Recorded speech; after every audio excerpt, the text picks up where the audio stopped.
I guess so. Right. Whatever. If he's going to be there, whatever. A fan. I have a friend, Lee. He's in Lake Worth, Florida. He just texted me, get me 50 Ed Henry pics. He owns a restaurant called Benny's on the Beach. He says he'll hold them all up. So I might try to get him that photo. Oh, so there's a competition by 10 a.m. Eastern.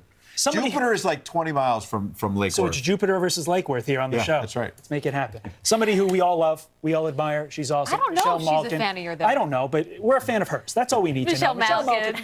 A host of Michelle Malkin Investigates on CRTV. We got a lot to talk about. None of this involves my headshot. Let's go to the first topic. Democratic National Committee with a major lawsuit against everybody in the room here. We got Dave, our stage manager. We're probably included in the lawsuit as well. DNC Chair Tom Perez had this to say on this quote-unquote suit. Take a listen. We want to send a very, very clear signal.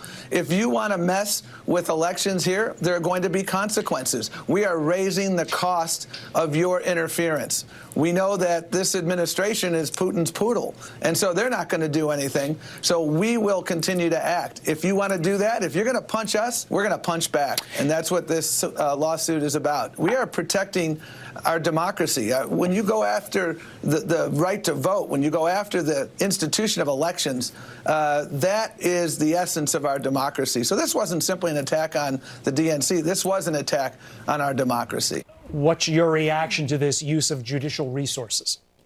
Yeah, I think this lawsuit is a very cynically and expediently timed distraction squirrel. If it was any animal, it would be a squirrel. You look somewhere else. And it is a litigation that is designed to take attention away from the DNC's own culpability. It is a kitchen sink lawsuit. It's not just that everybody and their mother and the stage manager is thrown into it, but every type of charge is thrown into there as well. I mean, they cite everything from computer fraud and abuse to RICO laws and statutes and the Digital Millennium Copyright Act. I think that there are far more dangerous actions and inaction that the DNC has been involved in with regard to meddling by foreign hackers. How about the Awan brothers scandal, which has gotten so little attention from the mainstream media?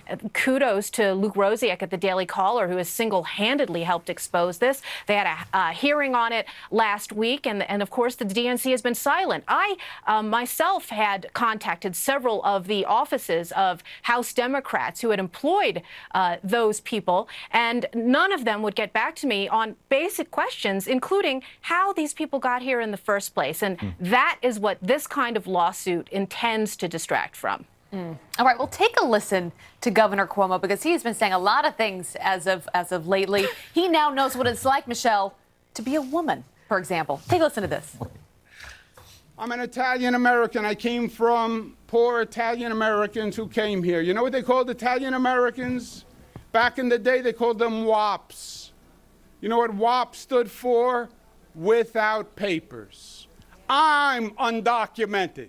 You want to deport an undocumented person? Start with me, because I'm an undocumented person.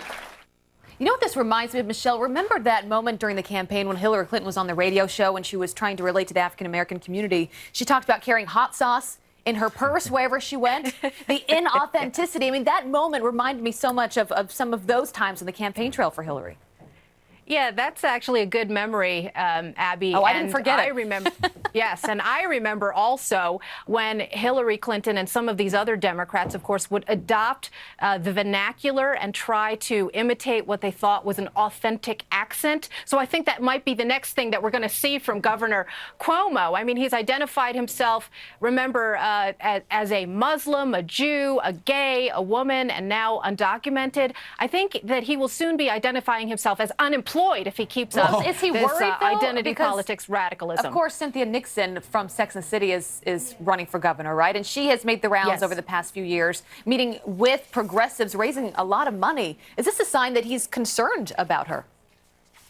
Possibly, but I don't understand how pandering even more to the left and then essentially inviting a backlash because he's such a phony. I mean, he's a laughingstock left, right, and center in New York now. But there's a serious point I want to make here, too, because he's proclaiming himself undocumented at the very time that the consequences of illegal immigration are becoming very obvious to people, regardless of their partisanship. He's doing this at a time when MS-13 has just put out hit and assassination orders on every cop in New York.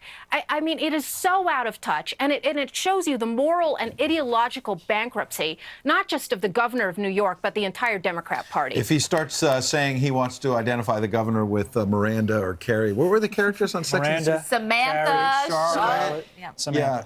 Charlotte. Charlotte. Yes. Charlotte. Come on, guys. And Yes. certainly not Mr. Big, though. He wouldn't want to relate to Mr. Big. Staying away from that. Rick Reich, oh, thank you, Michelle. Rick good to see you this Reich morning. is doing our weather, and you Yes, I better am. warm up at some Hey, point. Rick, Otherwise, that's you'll what I have to do, revolt. Todd. Any relief coming? No. Hey, how's spring treating you all? Wonderful. It's his 13th birthday. Wow. Okay, that was much better response I got about spring than I thought I was going to get. Happy 13? Yep. Wow. Where are you from? Maryland. Maryland. And did you come here for your Before you birthday? pyro. Yep, I did. Really? This is amazing. Okay, what do you want? Think about what you want for your birthday. We're gonna come back to you.